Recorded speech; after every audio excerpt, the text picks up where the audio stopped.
Well, this is Cabin Conversations, a regular podcast here at Woodlands Church. I'm Dave Bondison, co-host Whitney Swenson. We have mugs, Dave. Staring at the mug. Well, it's a washed mug. It's not straight it's out clean, of the... You went straight from the package with all of the styrofoam. Yeah, then that's how I roll. And dumped your coffee in it last time. Which, if Many you do, times ago. If you do want a taken a while cabin, for these to get clean. Yeah, it's then I didn't wash it for weeks. So it's all cool. If you do want a Cabin Conversation mug, they are at the church shop. You can get through the events page, the What's Happening page. You can also get sweet T-shirts and things like that. I've been seeing some of those around, which is super, super awesome. Our guest this week is none other than youth pastor extraordinaire, Justin Strongarm. That's what I was in high school. A strong arm. Strongarm. Really? Yeah. So, on purpose? like you were a bouncer? That's what I was called. Oh. Like in sports. Sure. That makes sense. Strong arm. I mean, it's... Or weak leg. That was the other one. That was mostly one specific teacher / coach. Yeah. Okay. Sure. All right. Well, hey, we were talking, this is possibly your fourth time on. I think so. But one of the times we were live, it was the Sunday service New Year's. But he answered the book question because we talked about that might Romans. Be my I don't know. Yeah. This might be your You're our favorite could be. guest ever. Yes. Wonderful. But we weren't sure if we had asked you about community. Nope. So I think this is your third time on. What does community look like for you, Justin, in this season of life? Coming from the group life director who wants to expand the definition of what it looks like. I'm a group person, right? Yeah. Like we organize groups, we organize people gathering together. I want to expand that definition that community can look like a lot of things. Groups are essentially important, like they're great, but if you're not in one, it doesn't mean that you don't have community. Yep. So, okay, community for me, obviously there's my family. And so when you have a family, that's a big part of your community because it's who you spend a lot of your time with. I have my youth team now. And so that's... Thank you for saying that right off the bat. Yeah. Gabby, Carrie, and Angel. And so we spend a lot of time together doing ministry and Angel, you're my friend now. I told him he wasn't my friend a while ago because I make like just instinctively, if I don't see them outside of work, I don't think of them as friends. And I responded to him once that we weren't friends because we've never done anything. That's the most you thing I've ever heard, Justin. That's and Angel was like, what? And I was like, well, we don't. And I of course, being me, continue to explain why he isn't my friend. I'm really smart. I have this arbitrary definition in my head of what a friend is. You don't meet that criteria. So clearly you're not my friend. Yeah. And then I say every week, but it's whenever we can, but it's I don't know. It's probably ends up being once or twice a month, meet with Kale over coffee at Mission. And he's another youth pastor that you grew up with. Yep. College friend, youth pastor. And so he's a dad of young kids as well. So there's a lot of stuff to connect about. And then, we were talking about this before the podcast about rock climbing now. Well, that's one of the things I love about it is we go to the EWSP wall, but any shared activity in the community, it could be anything, but you can just talk to the people about that activity. And so it's part of it was a way we wanted to be around people who weren't in the church. Yeah.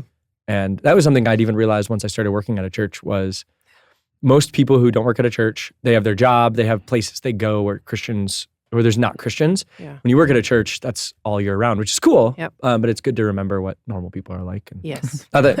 Normal people. I should say non-church people. Yeah. Because you can get into a little bubble. Even non-staff church people. Yeah. Right? People who aren't your friends. Yeah. Yeah.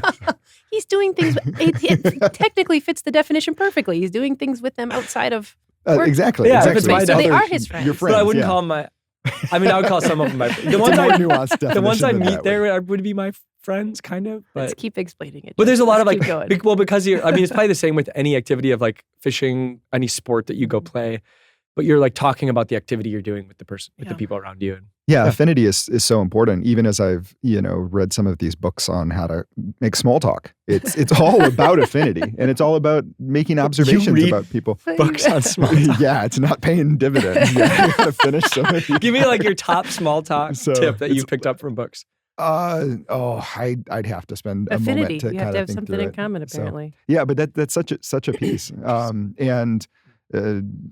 family or affinity, that sort of stuff is just grabbing onto that. But using observation so much, like noticing a pin that someone's wearing or a hat and asking about those sorts of things. That's why sport. Okay, so as much as I would make fun of sports, I noticed it one time at a Discover Woodlands when Brian immediately connected with another Packers fan.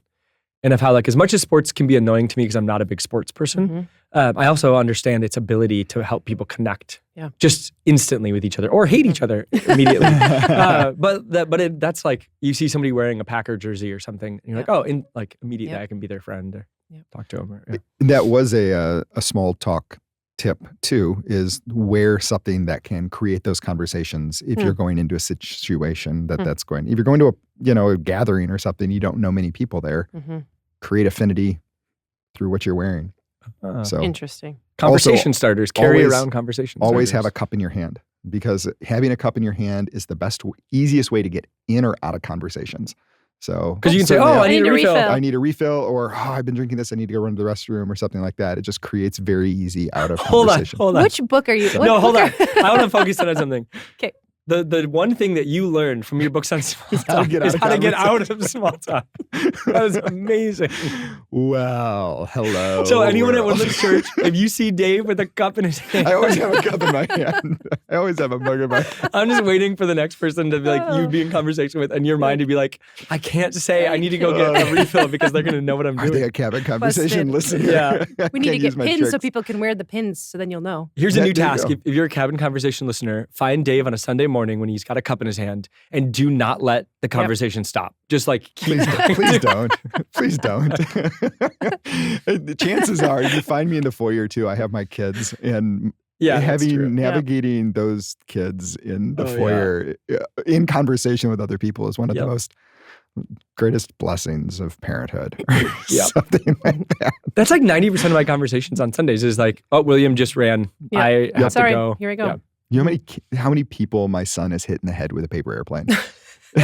You keep a tally. So it's actually probably none, but like there've been a lot of ducks. There's been a lot of ducks, and a lot of people being like, "Oh, it doesn't really hurt." At least it's impressive how well my son can fold a paper airplane too. That's one of the reasons I haven't completely shut it down. It's because I'm like, wow, that's just really impressive. So. Anyway, look at that small talk. Look at that small talk. Look at that. Also, what's your resource for this? What book are you reading about small talk? How to Talk to Anyone Anywhere by Larry King. So it's one of my favorites right now. Wow. So it's a great book. Okay. So there's also like a 99 tips for talking to strangers or something like that. I don't know. So I will include those in the show notes as my diligent note taker self does. I do feel like before we move on, talking about cups and hands, and we do need to give a disclaimer. These are real cute. But they don't keep anything warm. No, they're tin camp mugs. If you put hot liquids in there, you'll burn your fingers. Hold on to the handle. Yeah. Well, the little dinky handle they're too. Cute, but they are cute. Don't expect to. Can you get that graphic on a different mug? So on the shop, they didn't have many mug options. So this was really the only mug. There wasn't like a stone mug for some reason, or if it was lame. So anyway, that's what we got. So Sunday service, I just loved it. It was so.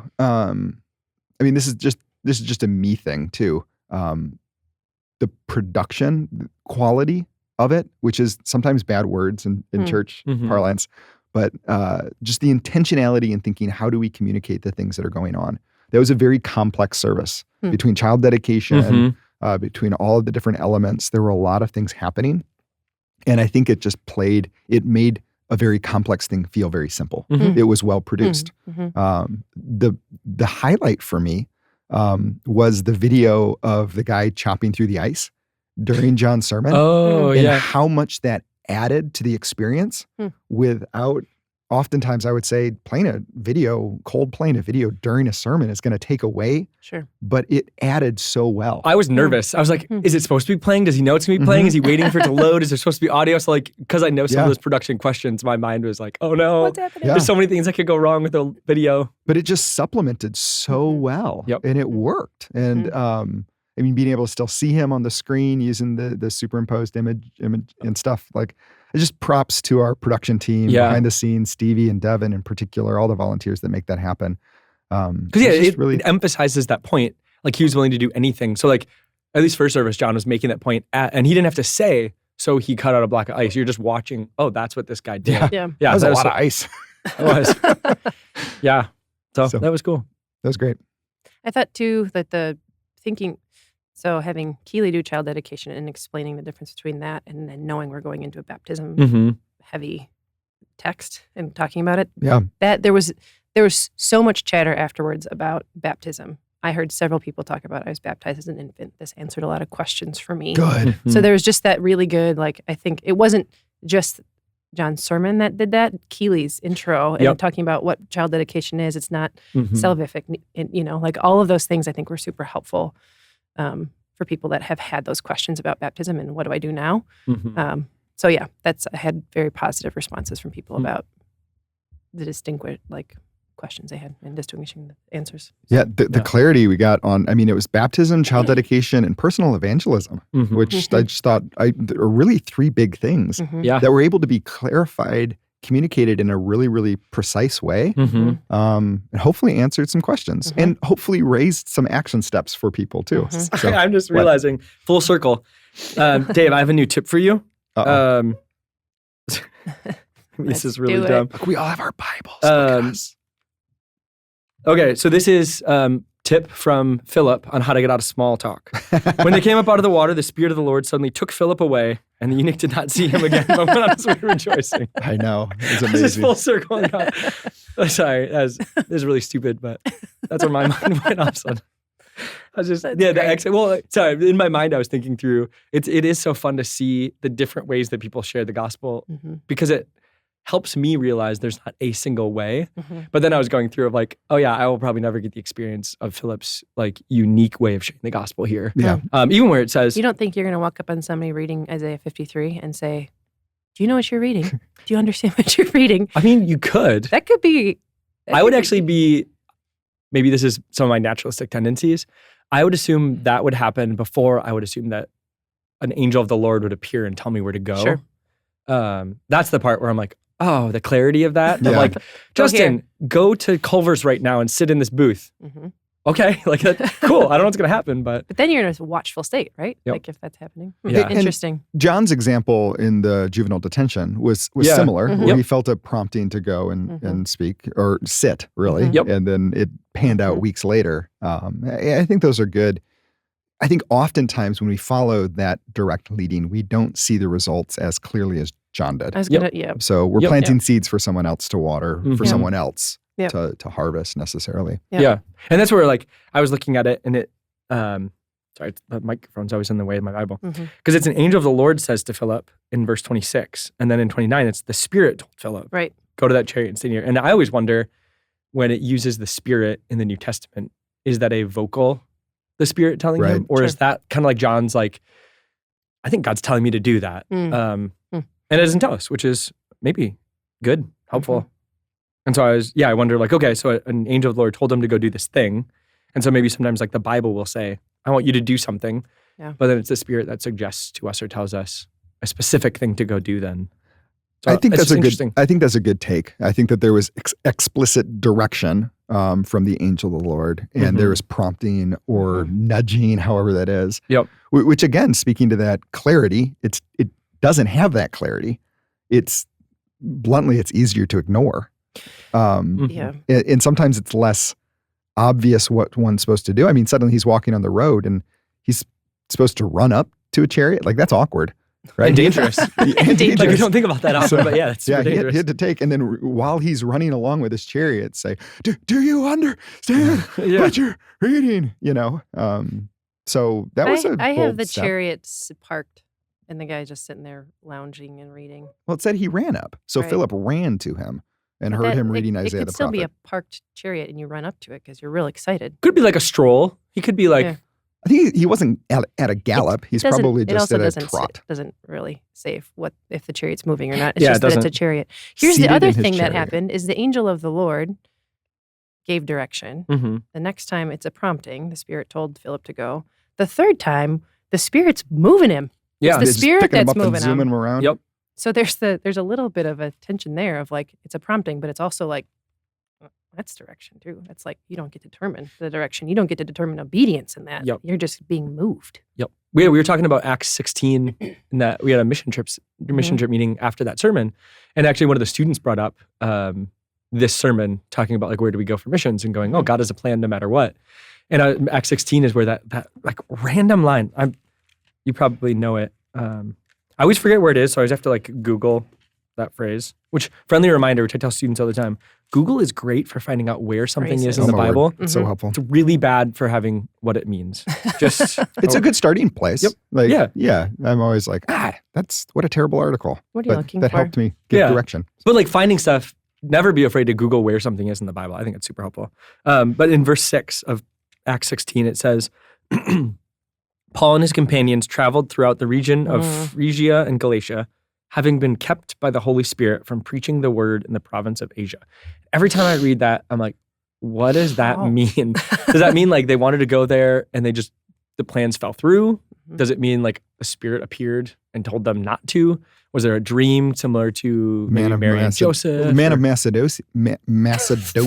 What in the world? Is that the crossover? Is that the same Macedonia? thing? Is that the what you're crossover? working for? Macedonia? Macedonia. Yeah. Wow. Is that the same event? Or is that just, are you talking about that as a signal for what it could be? No, you're the same event. It is? So yeah, right. And immediately, wait, what verse? Yeah. But that's not, but those are two different things, aren't they?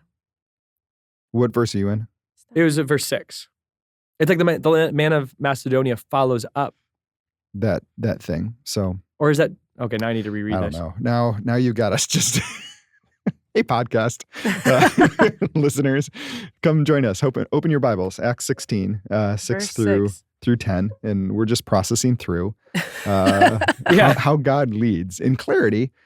And it's one of those things too, in retrospect, how often do we see God's leading in retrospect? And we didn't see it in the moment, right? Paul would have just been like, this was ridiculous. I wanted to go here. We couldn't go here. And then later, Luke's reflecting back on it. It's like, oh, no, God prevented that. Well, and it's like, because if you keep reading the verses, it does say the Spirit of the Lord would not allow them to. So they passed by and went somewhere else. And then this vision comes. So they're prevented from going there. And it doesn't exactly say how.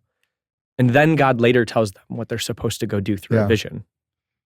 Which is that's bizarre. And it's kind of one of those, I think back to Genesis 12 even, and God's call to Abram. He says, go leave all this stuff and go where I'll show you. And there's this ambiguity about the destination until they're there. And God shows up and like, yeah, you've arrived. Woohoo.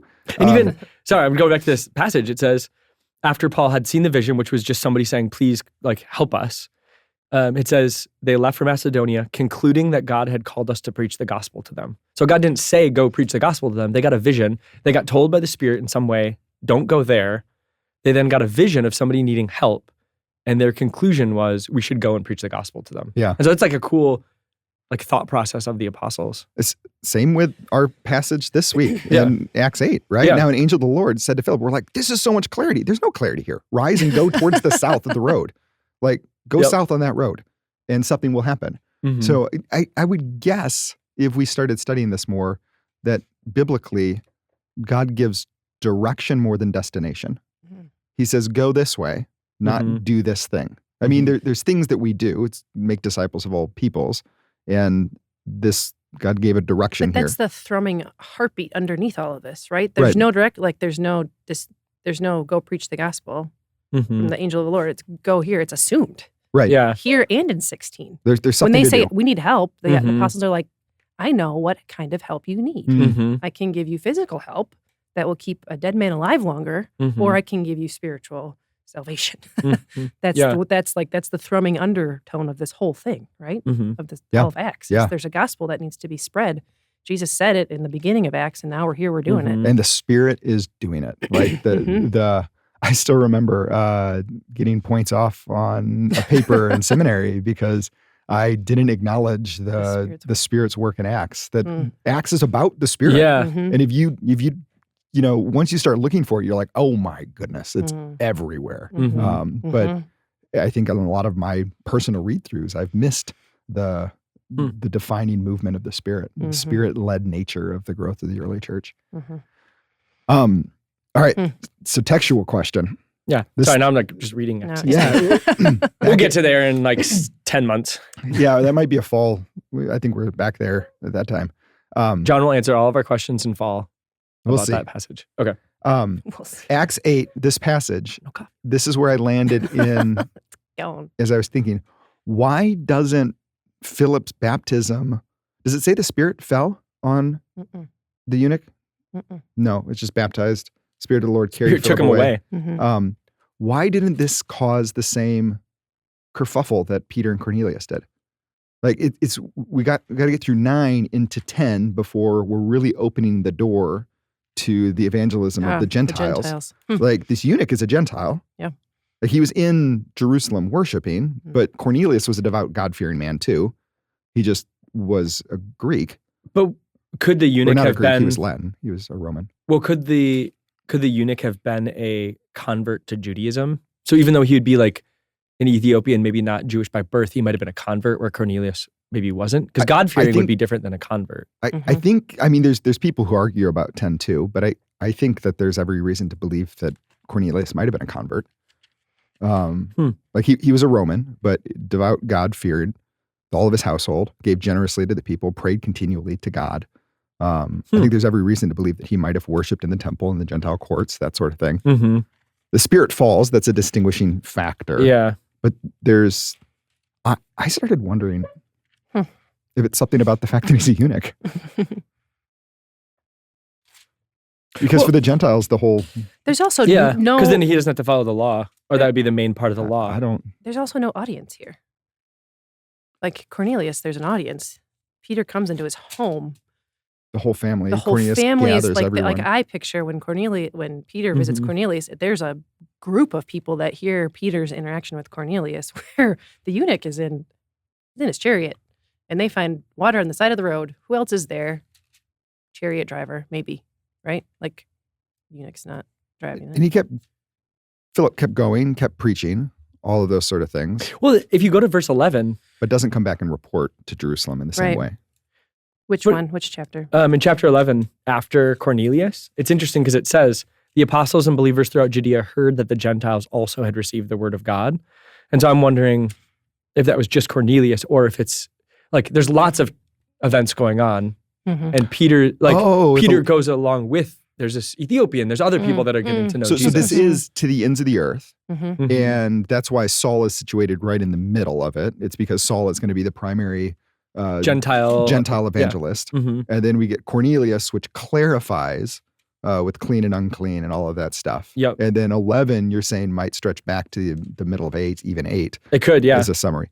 That makes sense. Because it's right after the persecuted church scatters. First it's Samaria, gets covered, and then all of a sudden it gets into the Gentiles. So these nations beyond Samaria. Yeah, it probably starts right with 8. Well, and is Caesarea... I'm trying to find the verse. Caesarea. Caesarea. So that'd be a Gentile place, right? Yeah, primarily. And Simon, I guess it doesn't say what is he? He's Samaritan, probably. So, anyway. Hey, yeah, listeners, I think Simon's. Are you still there? Yeah. Like, hey, listeners, are you still there? This is us talking about the Bible. Oh boy, I don't know if this has been one of our better episodes or one of our worst episodes. Hopefully, they're sitting there with their Bibles, either yelling into their speakers. Yeah. It's this, or they're like, I don't know. That's a great Which question. chapter are you in? What verse? I think it's most likely they're like, why? What's happening? What can we talk about something else? Yeah. I loved in this end of this chapter 8. All we know is that Philip proceeded to tell him the good news about Jesus, beginning with that scripture. And there's no definitive what he told him, except that it's starting in Isaiah 53. So even like John saying in this sermon, be ready. And then he gave his own explanation using the Romans road. I think there's this interesting piece of it looks different. Like there's pillars that we talk about when we talk about sharing the gospel, but it's going to look different. You're going to give it your own flavor. You might even give it your own testimony piece to it. But what does it look like for you to share the gospel? Have you worked that out? Is it such an important takeaway from this piece, I think. Yeah, I'm curious of the NIV translation of it. Because it says, then Philip began with that very passage of scripture and told him the good news about Jesus, which has a different feel than translations that make it sound like he teaches through the whole Bible, talking about Jesus through the whole Bible. So I was curious, I was just going to look at what. Then Philip opened his mouth and beginning with this scripture, he told him the good news about Jesus. Is that ESV? That's ESV.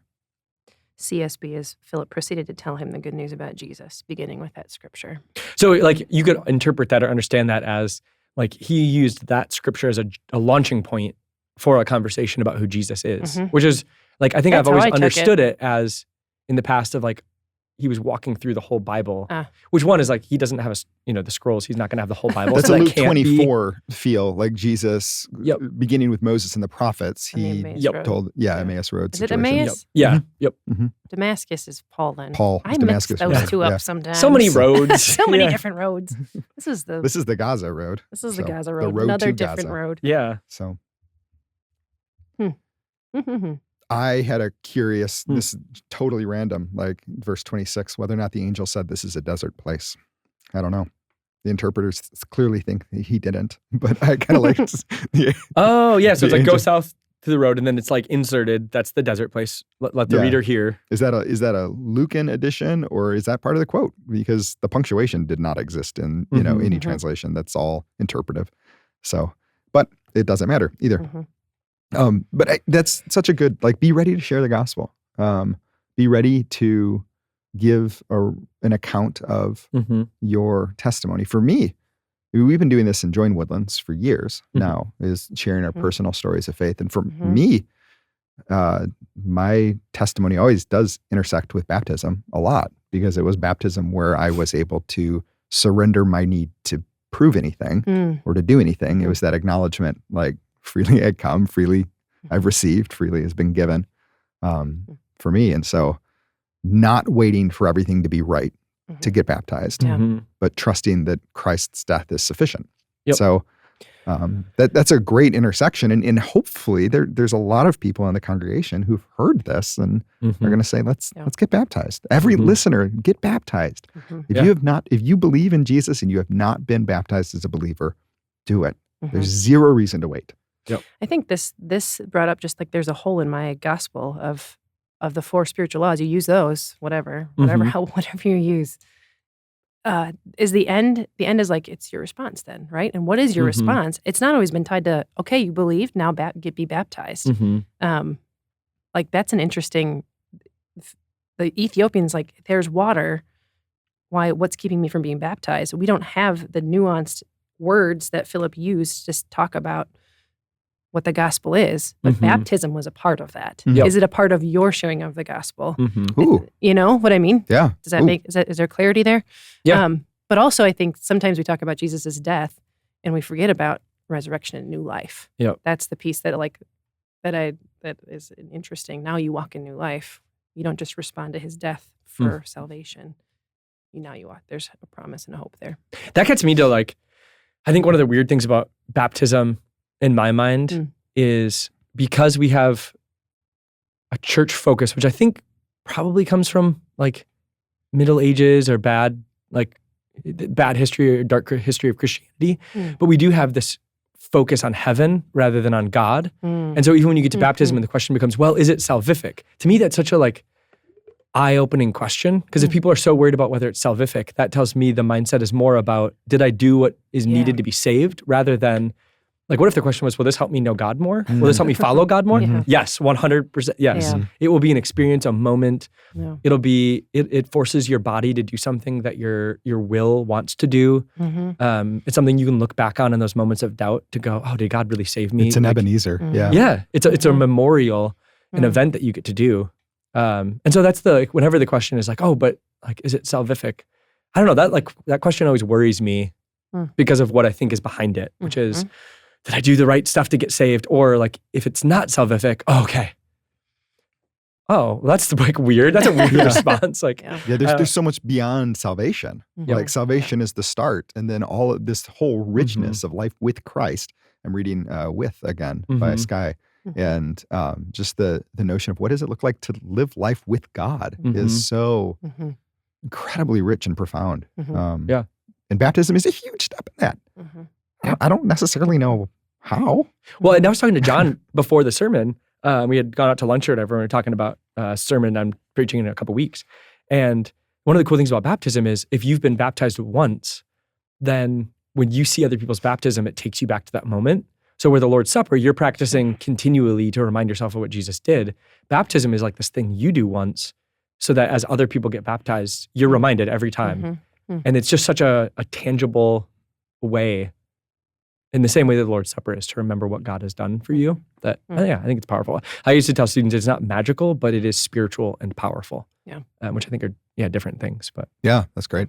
I love the increase in spiritualistic language or spirit infused action. Like there is something, like we believe in a spiritual God. There is an element of truth, and we can't shy away from that because we're afraid that we're going to wander into something Eastern or that sort of stuff. We have to root ourselves in Scripture. And God is spirit. Yes, and He interacts spiritually, and the Spirit leads in all of those ways, and we cannot be afraid of that or shy back from it. So, wow. When were you baptized, Justin? I was baptized. Which summer would it have been? I remember, so I went on a mission trip to East Asia, and the reason I got baptized was the book of Acts, because in my mind, I'd been a Christian for like a year-ish, and I was going on a mission trip, and I thought Acts is the book of like the church going on mission, so I'm going to read Acts the whole time I'm on this mission trip. And as I was reading it, it's kind of what John said. I kept seeing, believed and were baptized, believed and were baptized, believed and were baptized over and over again. And at some point in the mission trip, I just remember thinking, like, why haven't I been baptized? So I got back, it would have been, I think the mission trip ended in like July or something, or August. And Woodlands was doing the normal boot cult, like end of August baptism. Yeah. So I signed up right away. I was like, oh, there we go. I want to follow Jesus. I'm going to get baptized. So yeah. Cool. And I remember that moment a lot because I remember the night before, I like hadn't been reading my Bible enough or something, which that phrase in and of itself is so problematic to think through. But I like felt so unworthy to be baptized. And that's one of the fun things for me is when I think of my baptism, one of the biggest things I think of is the night before I felt unworthy, but I knew that did not qualify or disqualify me for baptism. Amen. And so I can go back to that moment often, and I can remember my baptism is a tangible experience of I'm not good enough, and that's good enough. Like that's okay with God. So yeah, I'm a huge proponent of baptism. It's cool. What about you, Whitney? I have not been baptized as an adult. You have not been? That was unexpected. I know. This whole time you've been saying, wow. Yeah. So how have you been processing this? That's great because there's probably a lot of listeners. All kinds of ways, yeah. So that it was I was baptized as an infant, and believe and be baptized. That's a resounding gong right now in my head from this weekend. Okay. Wow. Yeah. Can we dig into that? Sure. I mean, like I think the similar story to the guy, what was his name from John's story? Shane? Yeah. Iceman. Ice pick. Yeah. I've felt like I've walked along with God for the entirety of my life, and I felt His wooing forever. And so I was like, I've been walking with God. My intersection point was years later, not in infancy. So I believed, and I have not been baptized. What do you do? Okay, so this is a question I've wondered. There are so many passages, especially in the New Testament, like John even brought up one, where Paul doesn't use Christian, saved, believed. He uses baptized. What do you do when you read those passages, just personally? Do you just like put in believed and kind of switch them? Probably. Okay. Yeah. I mean, I have been baptized. Oh, yeah, that's true. Interesting.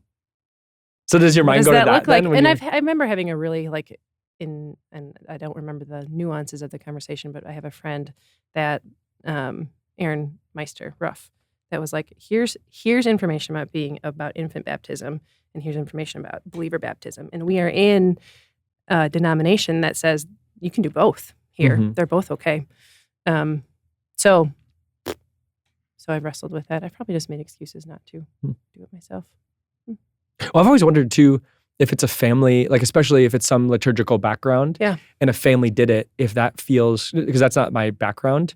So I always wonder, like the family dynamics, does that feel like you're telling your parents who are a part of that decision, hey, that wasn't good enough? Like from our tradition, we would go. I think some people definitely wrestle with that. I don't. My parents have, the interesting thing about what happened with the Meadow family, my maiden name, my family of origin, was God kind of whooshed us all in at one time.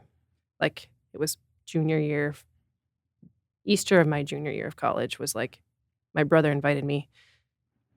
But prior to that, I came to Woodlands, did double duty. I went to my church of origin and came to Woodlands for a full month and finally understood the gospel there and within that month. And then we invited my parents to come to Easter. So think of January. Which is so cool because that's the time period we're in right now is Easter. Right. And my dad would say he understood the gospel at that Easter service. My mom said she heard it but didn't understand it. It took several years of wrestling with his grace really enough because we had been such a works-based like family. And I would say that is something that you wrestle with if you have the same background that I do. You wrestle with works-based for a long time. So I remember having the gospel presented over and over with Brian in those early years. I probably said the prayer 17 times just to be like, did I do it right? You know?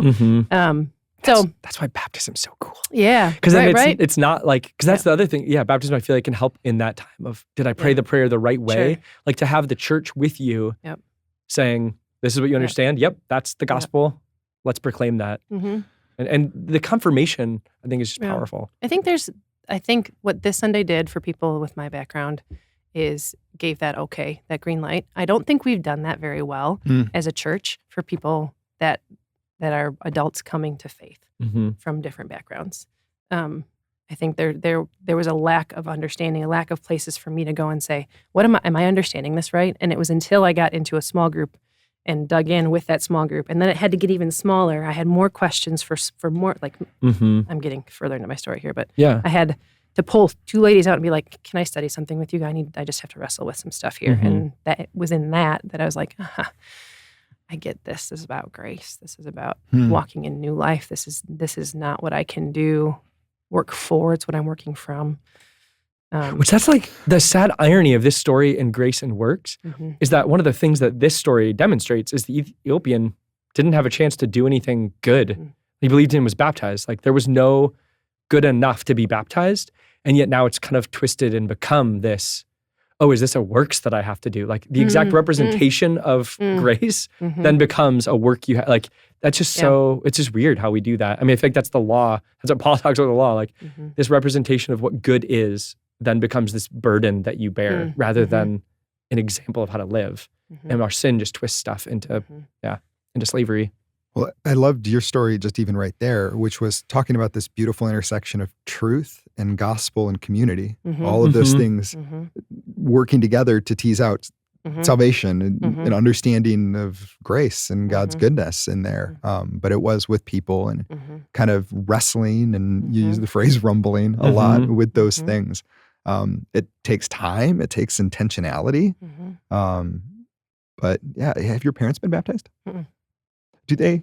Where do they? I think it would be kind of fun to do a whole family, like we all get dunked. There's something beautiful and so there's our pieces rich. Of like I don't question my salvation. I don't question my walk with the Lord. I'm walking with God. And so I think there's something to be said there for people that haven't been. Like don't all of a sudden now doubt yourself, but maybe there's a step of obedience that the Lord is prompting your heart, like He's prompting mine right now. What does it look like to walk forward in obedience? But there's That's super cool. Yeah. That's a super cool opportunity. Yeah. So my mind's going to so many places that, it's just really cool. Yeah. Thank you for your transparency. Yeah. In that. Thanks. So that's great. I encourage you to get baptized. Well, you didn't have to say anything. Yeah. Pass. I got to pee. Drink too much water. I'm out of coffee. Small talk out. Small talk. I'm definitely going to use that on some people on Sunday just to see if they listen, to see if they're like, oh, okay, or if they laugh. Sure. Give it a shot. Go for it. So our hope, as we've been processing this, and John was really intentional about some of that language and leaning in, I really appreciate it. Giving that clarity that you were talking about, Whitney. We've brought up a couple times, what if there's like 40, 50 people that need to get baptized that Sunday? And I just love Colton and Stevie. And like, that's how many people we're going to baptize then. If we just need to underscore and celebrate. And we're having great conversations about different ways to facilitate that in the service and testimonies. And just so listeners know this too, like the logistics, when someone says they want to be baptized, we're interviewing them, we're hearing their story, we're making sure they're getting baptized for biblical reasons, not hanging salvation on that or anything like that. And then there's logistics of even filming their testimony and producing those videos. There's just a lot of things that go into that. So that's why we're talking about it 7 weeks in advance. Those processes take time, but just really excited for that. That's my last service before sabbatical. Too. So I walk out, we do the baptism and I walk out and off we go. Are we still talking? Are you wrapping up the podcast? I'm in between. Yeah, I'm moving towards wrapping up. Okay, we'll wrap up. So I had other thoughts too, especially about infant baptism. But we're gonna instead pivot to a life-changing, very important question. We value your time, listener. So yes, and we value ours as well. So so spinner. So it's gonna be you, Justin. So have we all answered anyway? This cracks me up every time I'm on here. I'm like, the pressure. You just get the first one. What's your favorite, except for last week? Wait, it wasn't me? It was week. Yep. It was you. Yeah. Last week, I asked the question and then Jed answered, which was amazing. It was super freeing because I didn't know what I was going to say. And then he just answered. So. I suppose, having to answer first is, What's your favorite sandwich and why? Oh. I could probably have a couple different answers to this. Favorite? I like sandwiches. Yeah. It would probably be... You like sandwiches more than soup? It'd probably be like a turkey BLT panini type thing with like avocado on there. Would probably be like the choice. Turkey BLT panini with avocado. Probably something like that. So something cooked, like in a panini press. Probably. It's gotta be heated. Like if I was going to make a sandwich and it was my ideal sandwich, it'd be something along like a bunch of delicious ingredients with a like hearty bread, maybe a hearty white kind of bread, and in a panini press would be the Okay. Maybe some barbecue sauce on there to make it a little unhealthy and but tasty. Really? Okay, we're getting or red aioli. sauce. But that's the thing is, I've never made a good aioli on my own. Oh. So if somebody gave me a good aioli, that would be like my top on it. But I can't make one, so you're going red sauce then, because that just takes this in such a different direction. My sandwiches are like. usually like I have a couple base ingredients I buy, and then I look in the fridge like, do I have pickles? Oh, I do. Yes, I'll put pickles on there. Do I have this? And then I gotta go down the list. So okay. Yeah. I had a Cuban in the Keys in Florida. That was a Cuban sandwich that the size of sandwich they took, the size of loaf they took and squished it down with the amount of butter they took to make that thing toasted and squished with, what is it, ham, pickles, cheese, really good mustard. It was just the thing. You ever had a panini where they take like French loaf and cut it and then flip it? Oh, no. Because you flip it so you get the white bread like pressed. On the outside? Yeah. And then you're like, it was really That's the really thing good. with toasted sandwiches. Like, so the Cuban didn't do this, but any other toasted sandwich, like the inside of your mouth is real sad at the end of eating that. Helps a lot. Okay. So there is a distinction between a purchased or That's true. I went to make my own and made homemade sandwiches. Those that's a huge watershed. Because I just remember my favorite purchased was a place, Deli in Golden, Colorado. I think it was Eagle or Golden. Eagle. I don't remember. One of those two places, Deli. Was it Golden Eagle? No, it wasn't Golden Eagle. It's either the town of Golden or the town of Eagle. Melissa would remember which one. But it's like a sweet, like some kind of like steak with spinach and artichoke dip on it as well. And it was really good. Yeah. It's delicious. Is a hamburger a sandwich? It's a sandwich. No. Sure it is. A hamburger's not a sandwich. You can say a panini is a sandwich, but a hamburger's not? What's the distinction? It's pieces of bread with stuff in the middle. Burger is if you went to a restaurant and you said, bring me your best sandwich, and they brought you a burger. Or I agree. Sure. But so is a burger a subset of sandwiches? I don't think so. Is a hot dog a sandwich? No. Well, we have to answer don't jump to the hot dog before we answer the burger. That's the next follow-up question. Is a bratwurst a sandwich? Is a burger a sandwich? Huh? Sure. I think so. No, I disagree. I don't know. Yes, we have another thing. There's no way. Do you just search for these like just constantly in the background? What can we the definition of? Okay, Whitney, what is it? I think it's a subset of a sandwich. So I think but it is a sandwich. A burger is a type of sandwich. Just like you'd say a square is a rectangle. Yeah. Right? It's a subset. Yep. But it is. So you're saying a burger is a sandwich. I disagree. If someone says we're going to have sandwiches for lunch and they had burgers, I would not be like, oh, cool, sandwiches. I would never The think colloquial use of the term does not include burgers, but the strict definition So here's where I got hung up is I grew up with This is where all my humor comes from. It's misunderstanding words. I know. It's beautiful. It's wild. I grew up with like the ham and cheese loaf. You know what I mean? Like Oscar Mayer wiener. Like Yep. Carve it off. Yeah. Bologna. No, it was a pre-sliced sandwiches bologna. Okay, yeah. But that's like compressed, disgusting meat, Mhm. right? Yeah. Which is then, that's what a hot dog is. Mhm. So if I'm saying that's a sandwich using that stuff, Yeah, why is it yeah. not a hot dog? Yeah, That's what got me to the point yeah. that It's it's a sub subset. sandwich. A sub sandwich is clearly a sandwich. A sub. Yeah, sub sandwich, yeah. Saying a hot dog is just that, different. just with a different form of meat. It's just in a bratwurst casing, inside. Yeah, but so- casing. so it's like- cased. You'd But, say- but a burger's not cased. So, No. okay, we need to care about our people that are listening. No, they're in. They're like, they are here. whichever side they're on, they're Listeners, like, there are so many takeaways. Podcast at woodlandschurch.org. Please let us know about sandwiches, about baptism, about personal evangelism, about needing to use the restroom with a coffee mug in your hand. So there's so many. This has been so applicable and wonderful.